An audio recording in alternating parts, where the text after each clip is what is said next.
Fin juillet 2024, j'entame un nouveau périple de 2 semaines à vélo qui me conduira de chez nos amis Patrick et Valérie en Lorraine jusqu'à Angers, capitale de l'Anjou.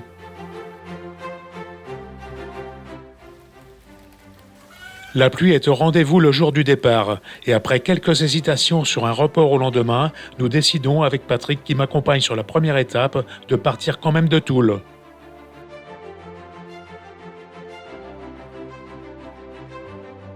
Nous rejoignons le sud de Nancy en passant par cette écluse pour gros gabarit.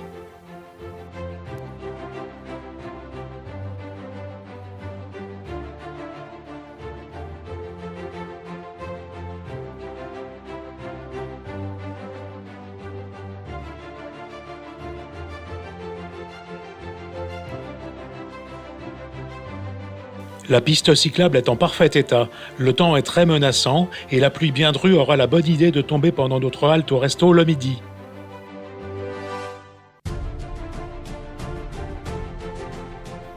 Après le repas, nous poursuivons en direction de Charmes, en longeant le canal de l'Est et en rencontrant un pont-canal sur notre route. Pour ma part, c'est la première fois de ma vie que je vois de mes yeux un pont-canal.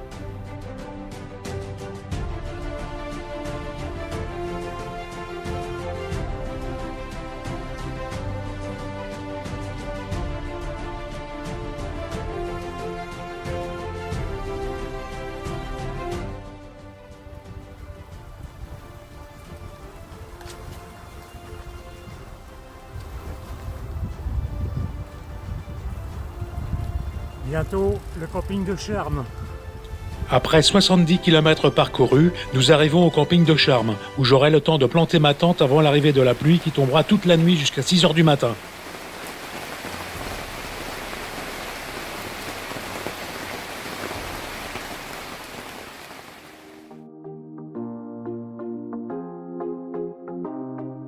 Le matin du deuxième jour, les affaires restées dehors ne sont pas vraiment sèches, mais le soleil est au rendez-vous.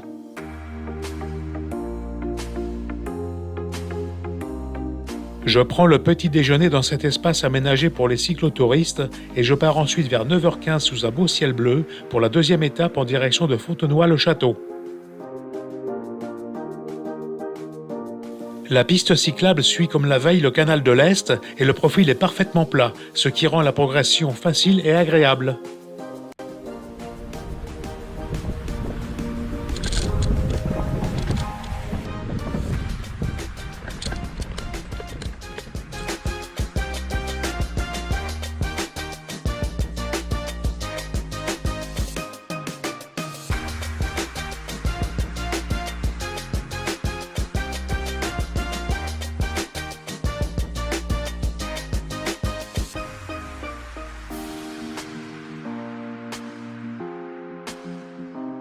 Ici, la route passe sous le canal, et là nous sommes sur la ligne de partage des eaux. Derrière moi, les eaux de pluie rejoindront la mer du Nord, et devant moi, elles finiront dans la Méditerranée.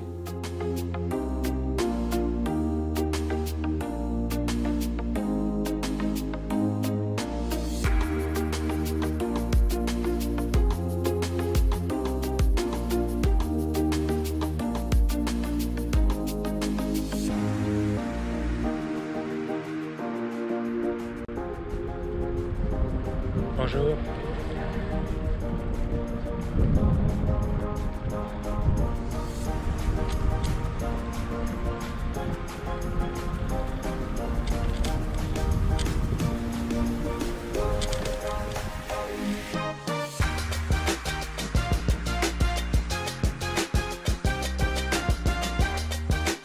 Il fait beau, la température est agréable, la piste est très roulante et après 70 km, j'arrive tôt au camping de Fontenoy-le-Château avec tout de même une belle montée finale d'environ 2 km.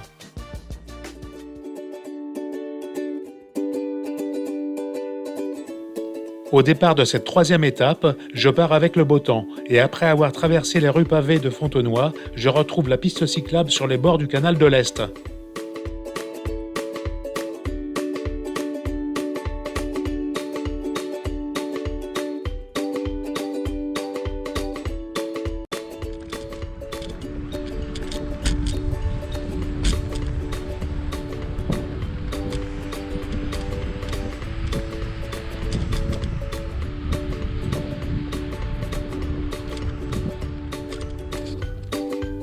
Je ne croise quasiment personne, à part ces vaches salaires aux poils longs de couleur rouille et aux cornes dissuasives.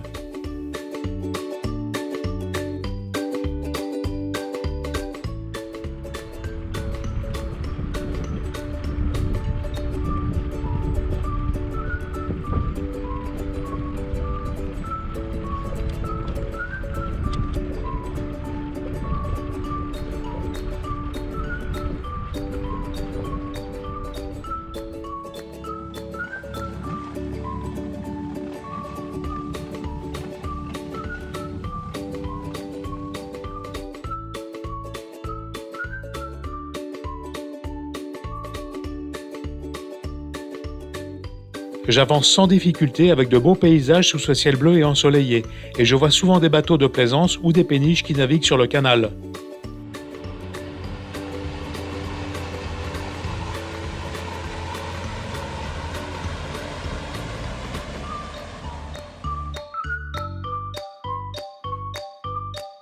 Ça, c'était le matin, car l'après-midi, je quitte les bords du canal et je fais connaissance avec les côtes sévères de la région. Et comme le thermomètre affiche 32 degrés, je passe environ 35 km plutôt difficiles, surtout avec Jumper, mon vélo qui pèse plus de 40 kg avec les bagages.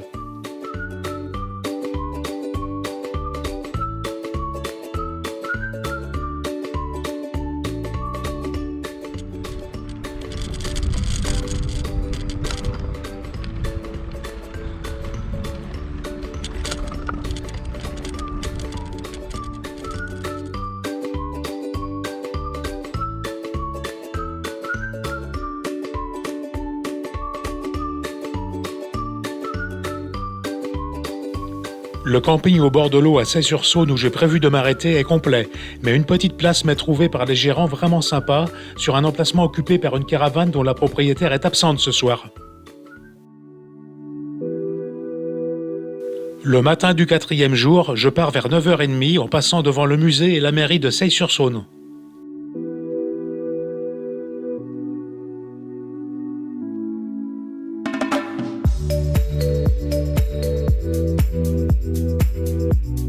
Je rejoins un canal où je croise une jolie péniche. Les propriétaires m'autorisent à filmer avec le moustique, je ne m'en prive pas.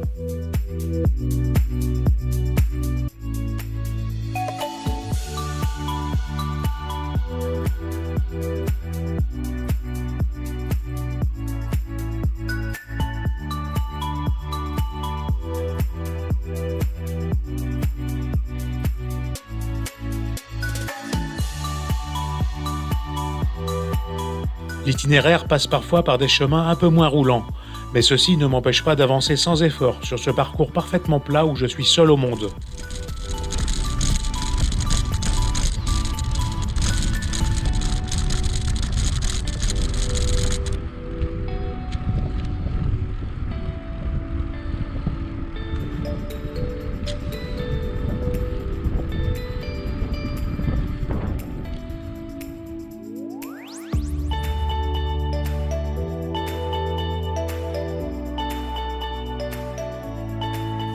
Il fait très beau aujourd'hui, même assez chaud, et ici les vaches ont bien compris comment se rafraîchir.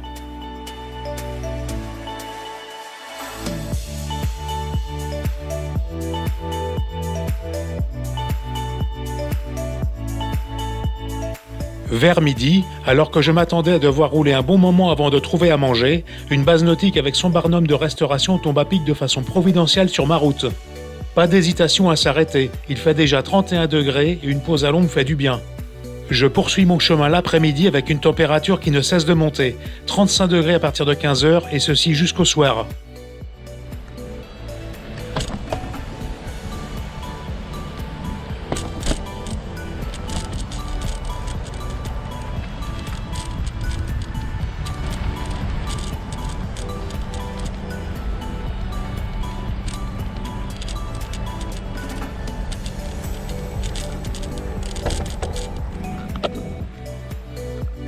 J'arrive au camping après 93 km parcourus et environ 7 litres de liquide ingurgité dans la journée. L'atmosphère chaude et humide est suffocante. Il n'y a pas d'air et la douche mal réglée est brûlante, ce qui n'arrange rien. Heureusement, il y a un snack sur place pour manger le soir. Le matin du 5e jour, je me lève très tôt pour quitter le plus vite possible cette étuve où rien n'a séché cette nuit. Il est 8h15. Je suis parti à la fraîche ce matin pour éviter de me retrouver dans la fournaise comme hier après-midi. J'ai 100 bornes à faire, donc j'espère que ça va bien se passer.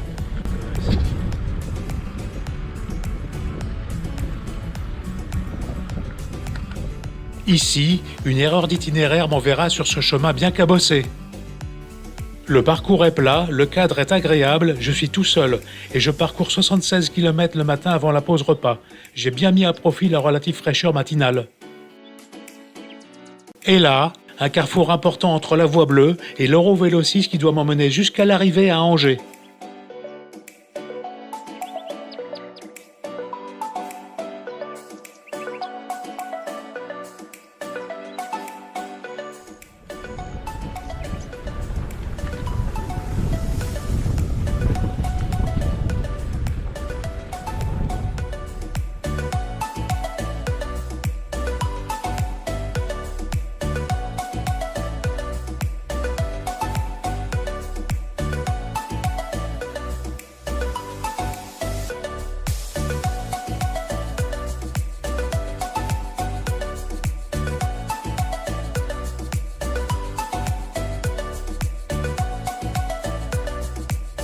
J'ai bien aimé cet endroit, je ne sais pas pourquoi. L'après-midi est plus pesante, il fait 34 degrés et les 30 derniers kilomètres se font tranquillement. Là, une déviation malvenue à 1 km de l'arrivée au camping, où l'atmosphère est beaucoup plus respirable que la veille. Cette 6e étape, encore une fois de plus de 100 km, propose 75 km de parcours légèrement montant avec vent défavorable, et avec la chaleur en plus, c'est usant.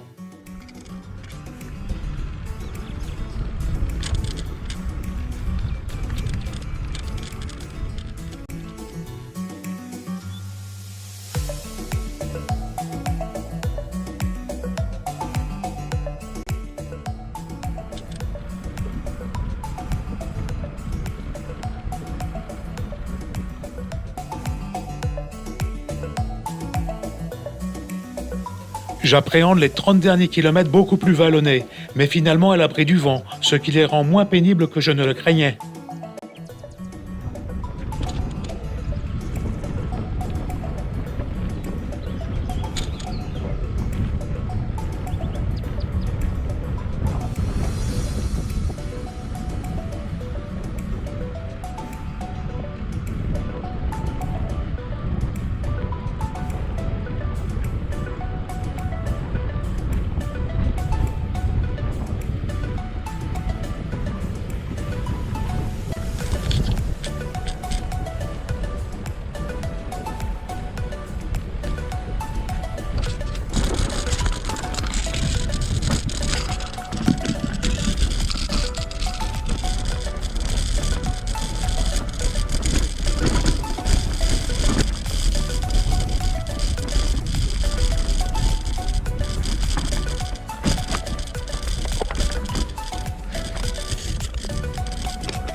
Bilan de la journée, 106 km parcourus et environ 8 litres de liquide englouti depuis ce matin. Je suis tout seul dans mon espace au camping. Le resto propose un bon pavé de charolais, ça ne se refuse pas.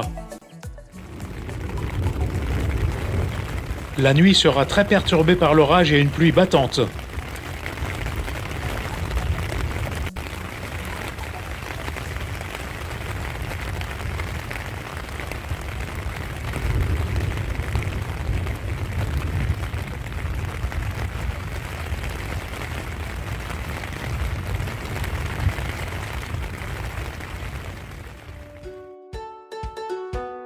Après l'orage de la nuit, il fait beau au matin de ce 7e jour, mais le linge resté dehors est trempé. Réveil ce matin vers 7 heures. Il y a eu de l'orage cette nuit, tout est trempé, donc il faut que le linge sèche. Et je vais me prendre un bon petit déjeuner. Voilà, sur la table avec le banc. Il n'y a pas un chat, je suis tout seul, même les vaches sont parties. Voilà. Je décide d'attendre que tout soit sec avant de partir vers 11h du matin.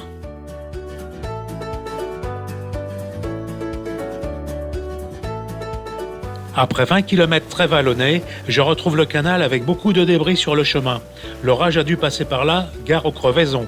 J'ai d'ailleurs croisé un cyclo en train de réparer sa roue et un autre avec tout son pactage étalé au soleil pour le sécher. Il devait se trouver juste en dessous la nuit dernière.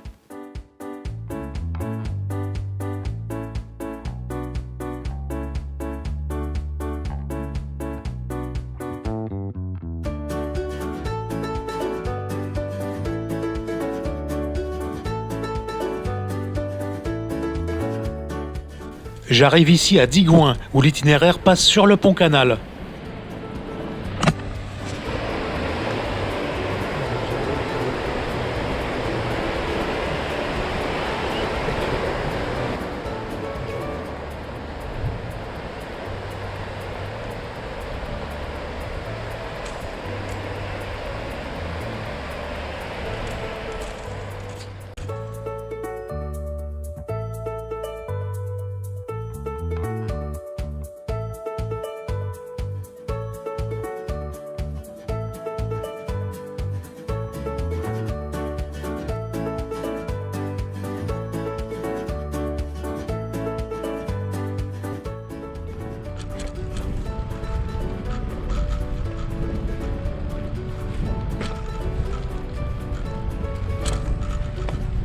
En fin de journée, avec le départ tardif le matin, je décide de raccourcir mon étape et je m'arrête à Bourbon-Lancy après 70 km parcourus. 8e étape aujourd'hui, avec les 30 premiers kilomètres assez vallonnés. En rejoignant les bords de Loire, je tombe sur ces étonnantes sculptures. Il s'agit en fait d'arbres qui ont été coupés et dont la base du tronc a été conservée et sculptée. L'idée est originale et le résultat assez réussi.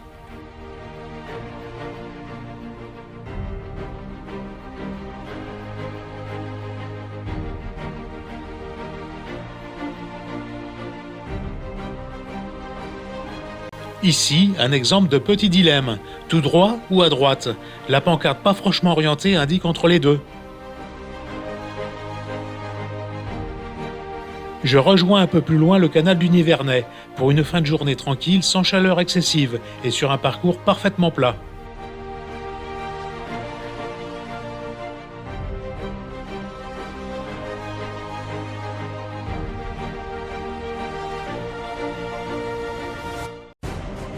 Je prends le temps de faire des petites pauses à l'ombre de temps en temps.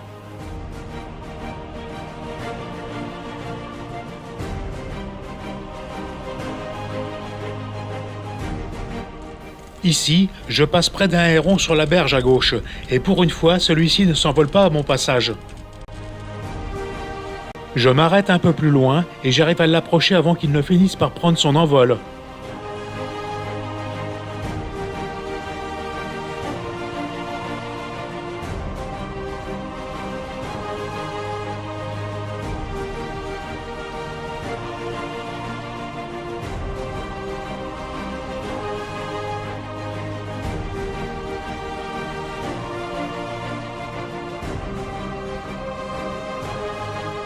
Le canal est assez fréquenté par le tourisme fluvial, avec des embarcations de toutes sortes.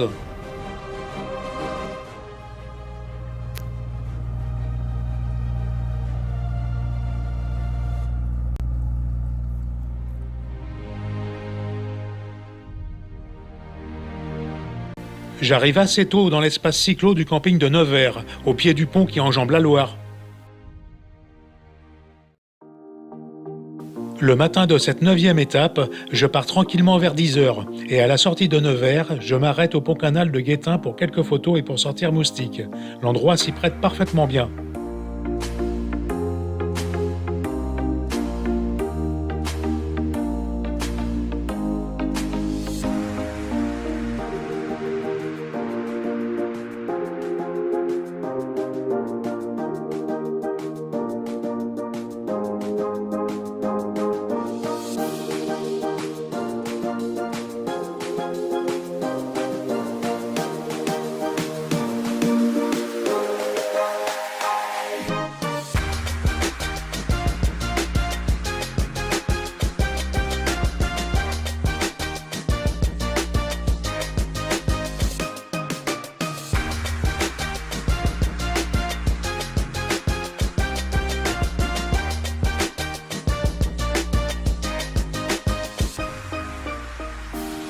À partir de Nevers, un balisage spécial Loire à vélo est présent au sol tous les kilomètres, enfin au début.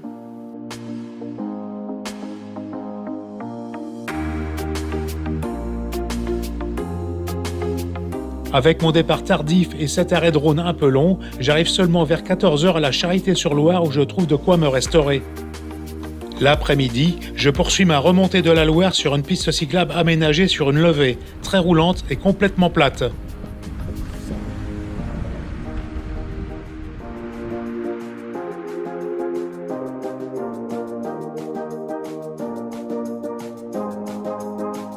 À ce carrefour, un exemple de balisage qu'il faut aller chercher dans la végétation.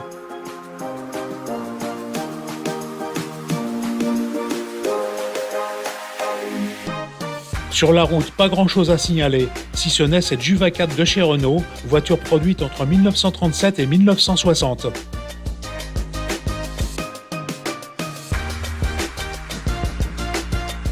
Après être passé près de l'église atypique de Banay, avec ses 2 tours rondes en guise de clocher, j'arrive assez tôt au camping de Cosne-sur-Loire, où les pâtes sont au menu ce soir.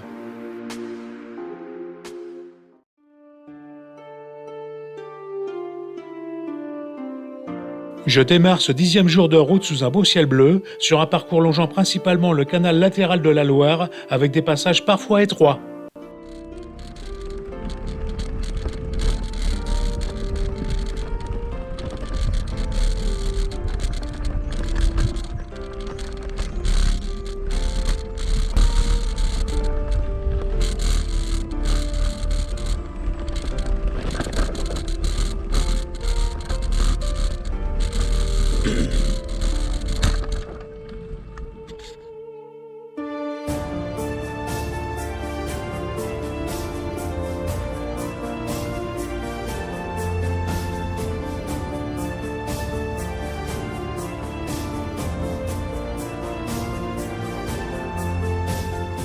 Ici, le cirque Zavata est installé au bord de ce plan d'eau, et les animaux sont tranquillement en liberté.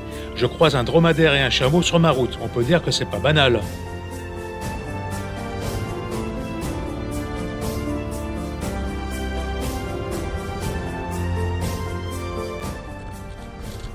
Je croise ou dépasse parfois d'autres cyclotouristes, mais c'est loin d'être la cohue, et c'est tant mieux.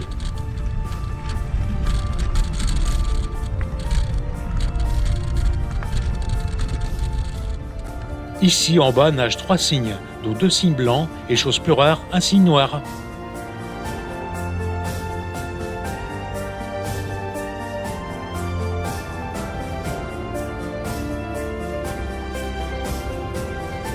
J'arrive maintenant au magnifique pont-canal de Briare, et un bon arrêt photo et drone s'impose.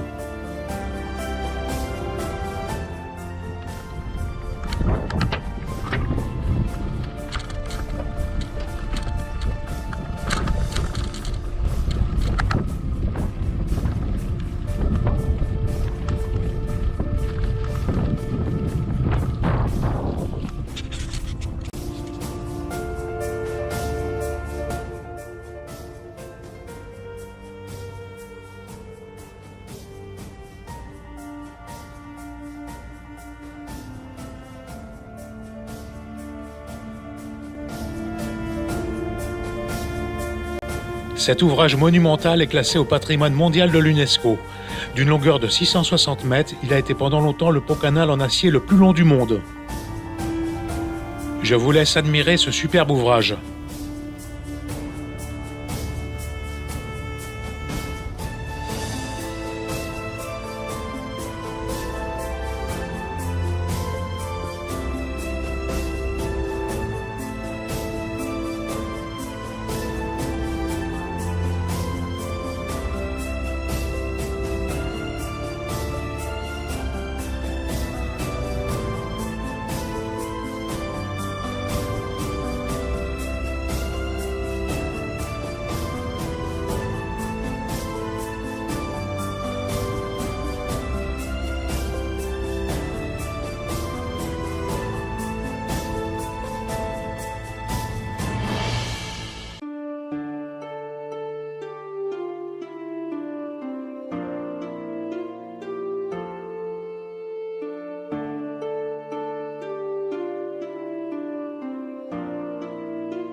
Je reprends ensuite ma route et à l'heure du déjeuner, j'arrive en face de la ville de Gien. La vue est magnifique ici aussi, et Moustique va avoir un peu de travail avant le repas du midi.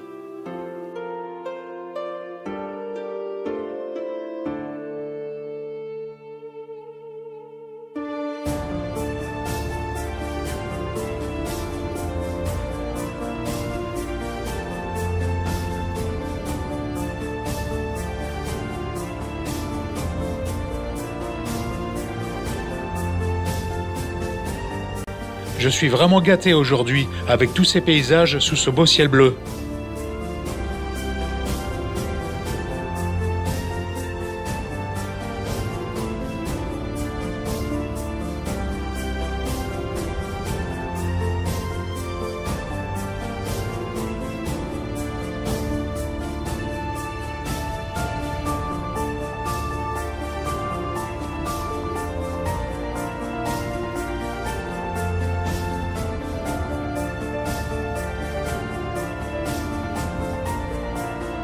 Après le repas, je poursuis ma route et après m'être égaré quelques kilomètres sur ce chemin, j'arrive à Sully-sur-Loire avec son très beau château et ses tours rondes.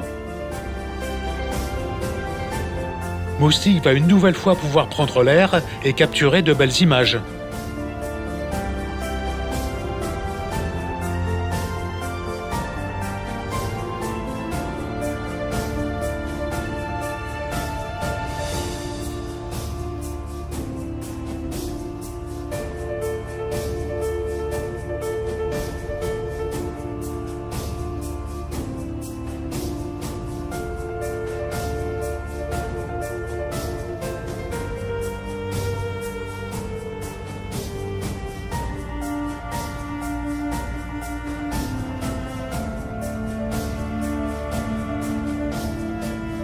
Le camping est très agréable ce soir et le snack propose des pizzas maison, de quoi bien terminer cette belle journée.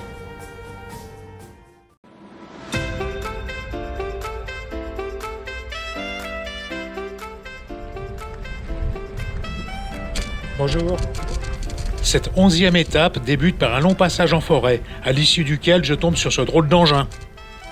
Au premier coup d'œil, je vois une remorque tirée par un canoë, mais en y regardant de plus près, le canoë est en fait un vélo couché. Le jeune propriétaire sillonne la France sans but précis, et sa remorque est en fait une petite caravane qu'il tracte avec son vélo couché.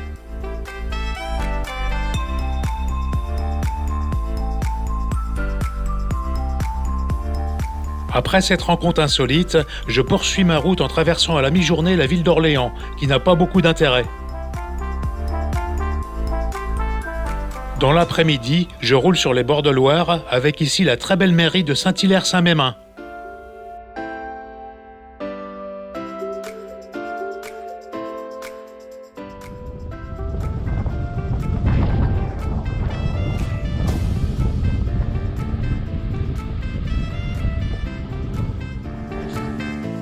J'arrive en fin d'après-midi à Beaugency, où un bon couscous est proposé au food truck du camping.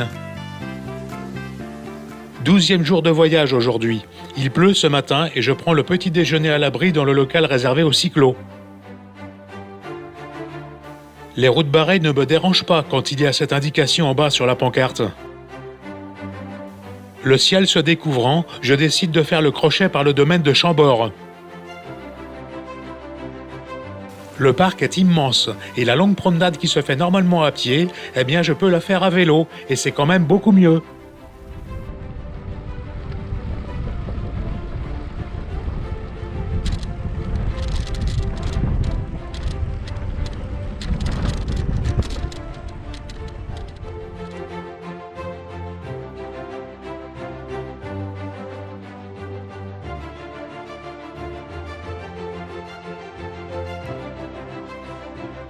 Je ne peux pas m'empêcher de faire prendre l'air à Moustique, pour prendre, à distance du public, quelques vues aériennes avec ici l'arrière du château, côté sud-est.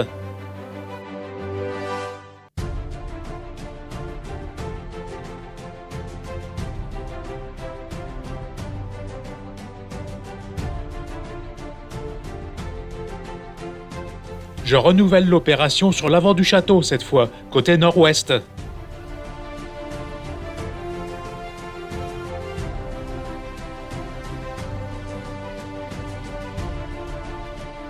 Après ce long arrêt à Chambord, j'arrive difficilement à Blois par des chemins tortueux et sans fin.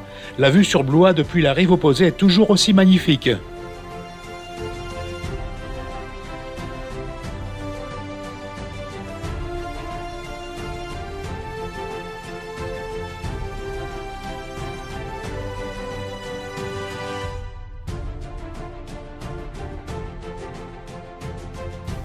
Je passe ensuite sur le joli pont de Candé-sur-Beuvron et plus loin au pied du château de Chaumont-sur-Loire, niché sur un promontoire et bien camouflé par la végétation. Mais grâce à Moustique, je vais pouvoir prendre une belle vue de Chaumont et de son château.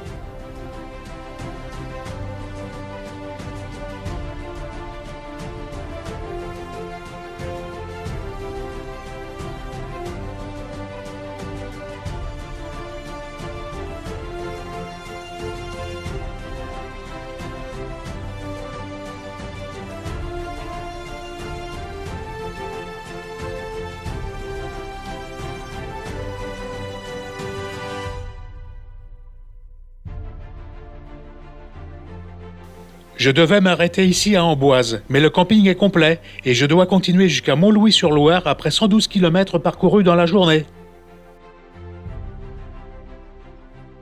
13e départ ce matin, en direction de Tours où j'arrive rapidement. Je passe sur un pont réservé aux piétons et aux cyclistes, d'où j'ai une belle vue sur la Loire.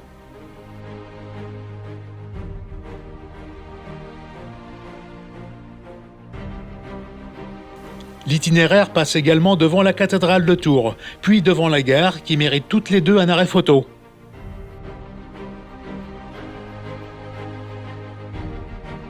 Je rejoins ensuite les bords du Cher, avec ce serpent qui traverse juste devant mes roues.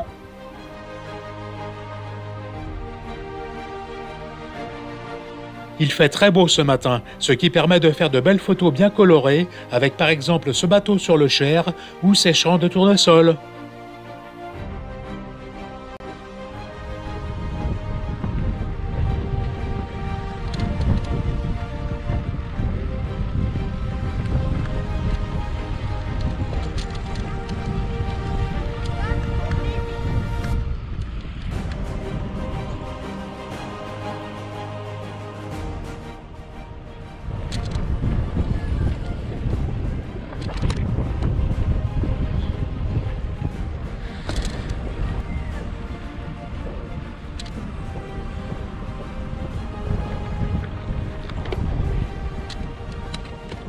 J'avance facilement sur ce parcours parfaitement plat et j'arrive ici au village de Savonnières qui offre à mon avis un des plus jolis panoramas sur les bords du Cher.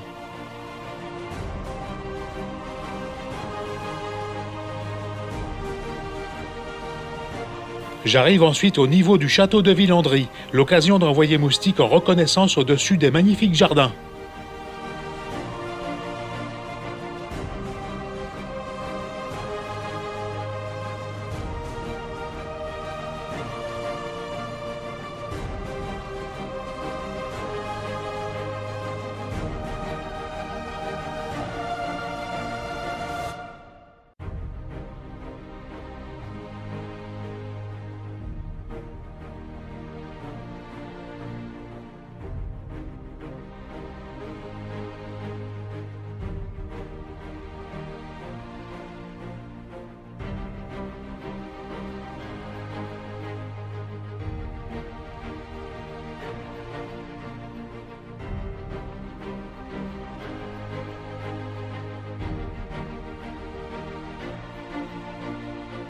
Une nouvelle vue aérienne maintenant au niveau de la confluence du Cher et de la Loire, que je retrouve après l'avoir quitté à Tours.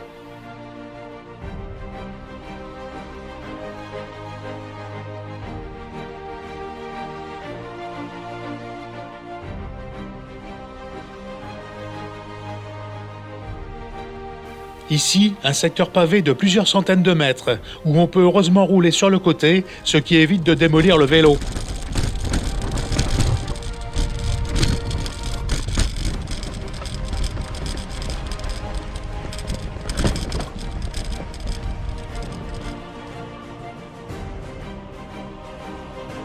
Je pensais m'arrêter à Langeais pour le repas du midi, mais un endroit atypique se trouve sur ma route. Je m'y arrête et me retrouve dans un lieu babacool où sont servis des plats végétariens confectionnés uniquement avec ce qui pousse dans le jardin.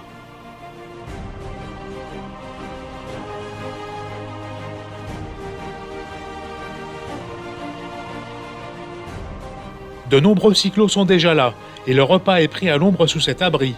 Le plat n'est pas très copieux, mais ça fera l'affaire d'ici ce soir. Après le repas, j'arrive rapidement à Langeais avec son pont typique au-dessus de la Loire.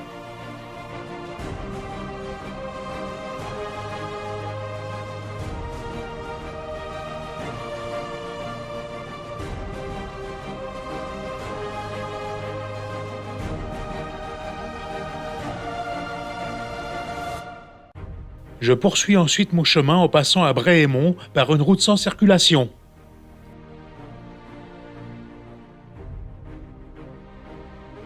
Bréhémont est un village typique des bords de Loire, avec ses bateaux, son église et sa mairie en tuffeau.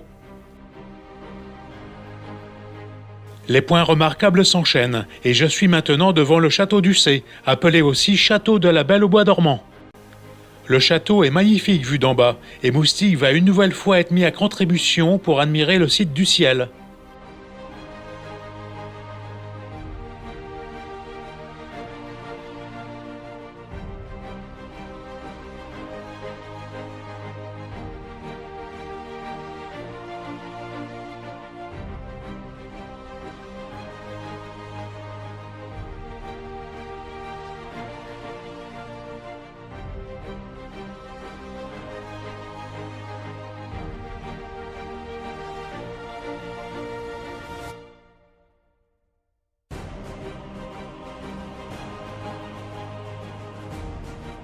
Cette journée bien remplie au niveau des sites remarquables se termine, avec ici l'église d'Avoine et là le très beau village de Camp-de-Saint-Martin, situé au confluent de la Vienne et de la Loire.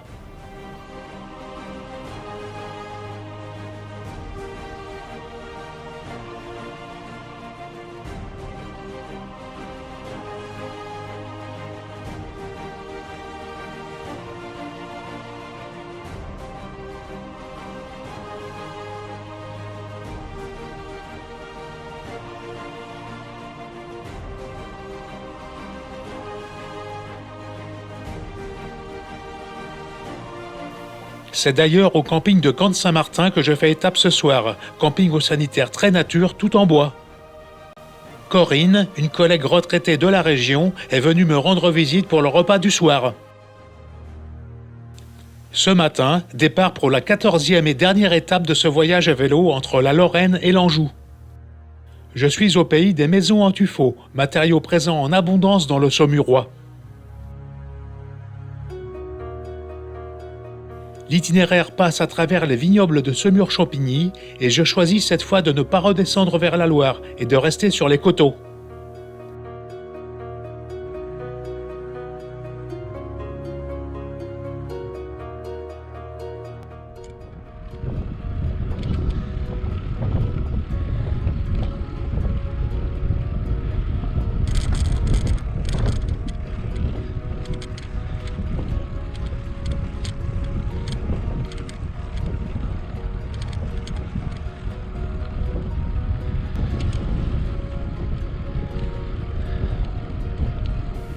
Le paysage est vallonné et j'arrive à Saumur par les hauteurs, ce qui me permet d'avoir cette vue somptueuse sur la ville et sur son château.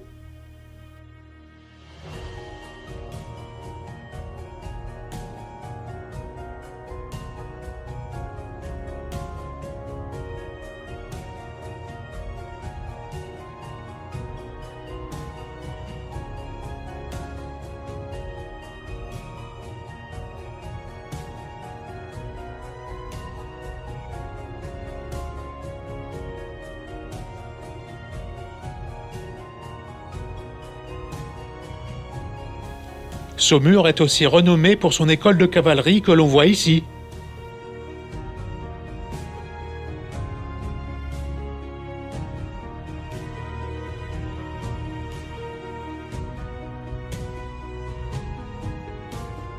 Là, je suis à un croisement de véloroutes.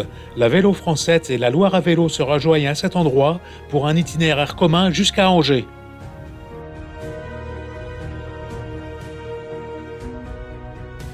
Après le franchissement du Thouet, je passe devant les caves de Semur avec ici Ackermann, puis je retrouve la Loire un peu plus loin.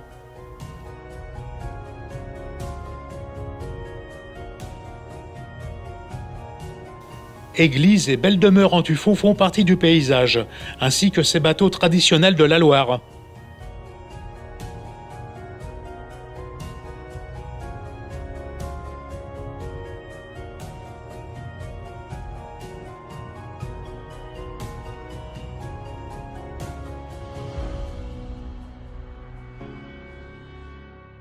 J'arrive maintenant au niveau de Saint-Mathurin-sur-Loire, l'endroit mérite bien que Moustique aille voir ça de là-haut.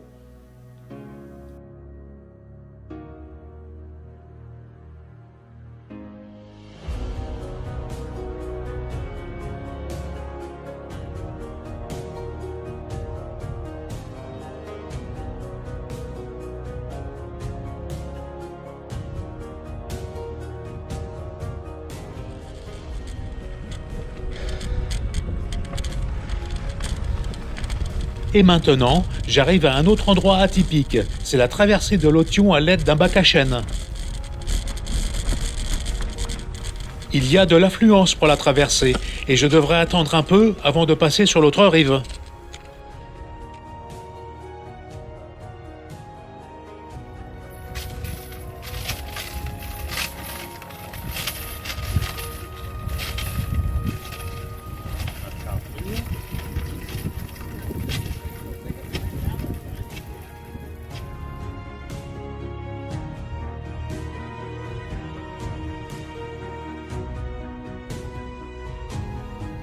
Je traverse maintenant les anciennes ardoisières de Trélazé, reconverties en espace de loisirs, avant d'arriver à la gare d'Angers après 14 jours passés sur le vélo et 1200 km parcourus.